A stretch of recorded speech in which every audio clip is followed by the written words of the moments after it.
নমস্কার। আশা করছি সবাই খুব ভালো আছো। আমিও ভালো আছি। একটি সুন্দর পরিবেশ মানুষের মধ্যে অনেক পরিবর্তন আনে, তাই না? আর যদি সেটি কোনো তীর্থস্থান হয় তাহলে তো তুলনাই নেই। রবিবার বিকেলে আমরা হঠাৎ করে সবাই চলে এলাম কালীগণ্ডী ধামে। এটি দেখে মনে হয় যেন মায়াপুরের একটি অংশ।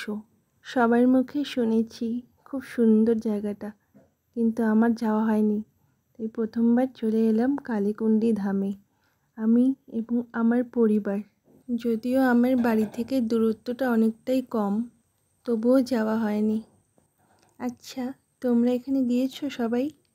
যদি গিয়ে থাকো তবে কিন্তু কমেন্ট বক্সে অবশ্যই জানাবে। আমরা প্রথমে গিয়ে কিন্তু তিলক পড়েছি, আমি, দিদি এবং মা। আর বাদবাকি সায়ন, স্নেহা, বিট্টু এবং ডোডো ওরা একটু এগিয়ে গেছিলো। তারপর মা তাই তাদের ডাকছিল এদিকে আসার জন্য, তো তারা পড়েনি। আর এই যে চশমাটা দেখছো, এই চশমা নিয়েও একটি কেলেঙ্কারি হয়েছিল, সেটা পরে বলছি। আর দেখো ওরা কিন্তু ওইদিকে গিয়ে দাঁড়িয়ে আছে। তারপর মা কিন্তু সাধ্যমতো দক্ষিণাও দিয়েছে। আমার অনেক বন্ধুরা কালিয়াগঞ্জের বাইরে আছে, তো যারা এখানে আসতে চাও তাদের বলে দিচ্ছি, এই জায়গাটি কিন্তু আমাদের কালিয়াগঞ্জ রশিদপুরে অবস্থিত, উত্তর দিনাজপুর। আমি জানি আমার অনেক বন্ধু উত্তর দিনাজপুরের বাইরে আছে, তো তাদের বলছি এটা কালিয়াগঞ্জ রশিদপুরে অবস্থিত। এটি খুব বেশি দিন হয়নি এখানে তৈরি হওয়া, তাই কাজ কিন্তু এখানে অনেকটাই বাকি আছে। তো দেখো আমরা কিন্তু এই পাশে চলে এসেছি, এই পাশে আমরা পরে যাচ্ছি।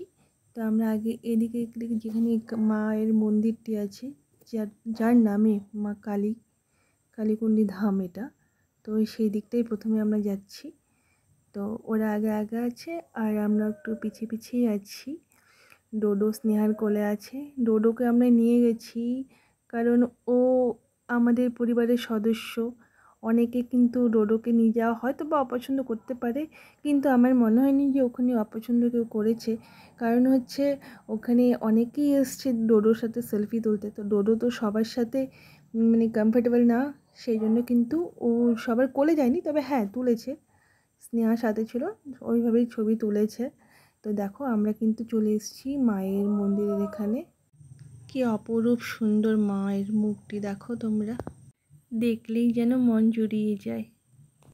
আর কিন্তু পাশে আছেন মহাদেব, ওনারা কিন্তু পুরনো মন্দিরেই আছেন। আর তোমাদেরকে আগেই বলেছি যে এখনও কিন্তু এখানে মন্দির কমপ্লিট হয়নি। কেমন কমপ্লিট হয়নি চলো তোমাদের এবার দেখাচ্ছি। এখানে একটি পদ্ম ফুল রয়েছে, মানে এই পদ্ম ফুল বানানো হয়েছে, আর উপরে কিন্তু মন্দির আর নিচে জল। আমি অন্ধকারের মধ্যে সেরকম দেখাতে পারছি না, কিন্তু খুব সুন্দর লাগছে। যখন কমপ্লিট হবে সত্যি অসাধারণ লাগবে দেখতে।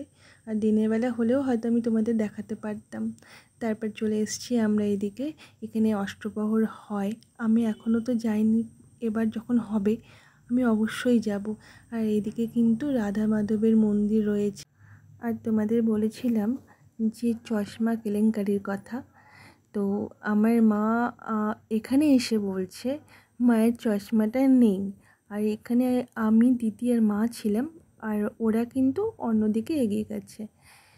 তো মায়ের হঠাৎ করে বলছে যে চশমা নেই। এবার আমরা এদিকে খুঁজছিলাম, খোঁজার পর মা দিদি হচ্ছে সেই মায়ের মন্দিরের দিকে গিয়েছিল। আর আমি কিন্তু ওই স্নেহাকে ফোন করেছিলাম, তো ফোন করে জানতে পারি যে বিট্টুর কাছে আছে। তো যাই হোক, যেহেতু মায়ের চোখের সমস্যা আর পাওয়ারের চশমা, তাই কিন্তু এতটাই কেলেঙ্কারি বলে মনে হলো। আর সত্যি খুব খোঁজাখাজি হয়েছিল সেই সময়টা। তো তারপরে কিন্তু এই পাশে চলে এসেছি। দেখো এটা একটি ছোট্ট পার্কের মতো, যদিও ওখানে লেখা আছে এটা পার্ক নয়। আর এখানে কিন্তু কুকুরগুলো ছিল, ওরা কিন্তু ডোডোকে দেখে প্রচণ্ড মানে ঘেউ ঘেউ করছিল। তো ডোডো প্রথমে খেপে গেছিলো, তারপর দেখছি যে অনেকে আছে, তো ডোডো কিন্তু একদম চুপচাপই ছিল, সেরকম ওদেরকে দেখে ওর কোনো রিয়াকশন হয়নি। আমরা প্রথমে ভেতরে না গিয়ে আমরা কিন্তু সাইড দিয়ে এদিকটায় যাচ্ছিলাম, কারণ এখানে একটা স্টল ছিল। তো স্টলে গিয়ে আমরা কিন্তু ওদের সায়নকে ফোন করে ওদের ডেকে নিয়েছি, কারণ আমরা এখানে চা খাবো। আর ওখানে চাটা মানে অসাধারণ। আর চায়ের দাম মাত্র 5 টাকা, সে দুধ চা হোক চাই লাল চা। আর কফি ছিল সেটা 10 টাকা। তো সবাইকে জিজ্ঞেস করা হয়েছে যে কী খাবে, সবাই বললো চা খাবে। এই দেখো ওরা কিন্তু ওই দিক থেকে ঘুরে সবাই এসছে এই দিকটাতে। ডোডো কতটা হ্যাপি ওর মুখ দেখেই বোঝা যায়। দেখো, ডোডো ঘুরতে খুব ভালোবাসে। ও ঘুরতে যাওয়ার নাম শুনলে প্রথমে ও চুল আঁচড়াতে আসবে, তারপরে ও টিপ পরতে আসবে, এবং তারপরে ওর বেল্ট লাগবে। এটা কিন্তু ওর ঘুরতে যাওয়ার রুটিন।